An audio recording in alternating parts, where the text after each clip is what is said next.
Welcome to Not Milk Never Milk. Subscribe if you're lactose intolerant. In this video, I will show how to make an easy curry recipe. First, let's gather our ingredients. You will need a protein, like chicken or tofu, your favorite vegetables, and a good quality curry paste.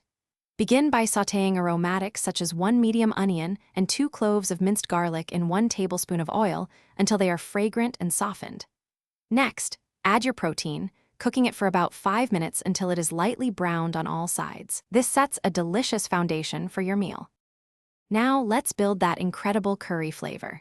Stir in 2 to 3 tablespoons of your preferred curry paste, cooking it for about 1 minute to release its aromas. This step is crucial for a rich taste. Then, deglaze the pan with a small splash of coconut milk or vegetable broth, scraping up any delicious brown bits from the bottom.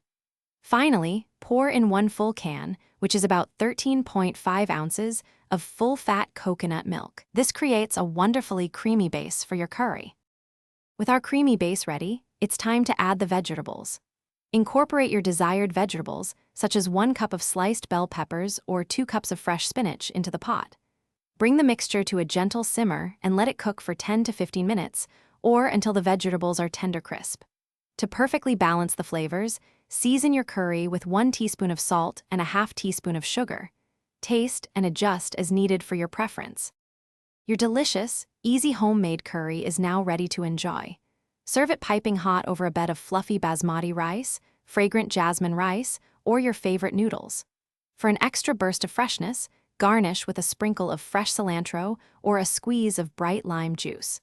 This entire flavorful meal comes together in under 30 minutes, making it perfect for a quick weeknight dinner. Enjoy the wonderful aromas and tastes you've created. Thanks for watching. If this was helpful, leave a like and consider subscribing. See you next time.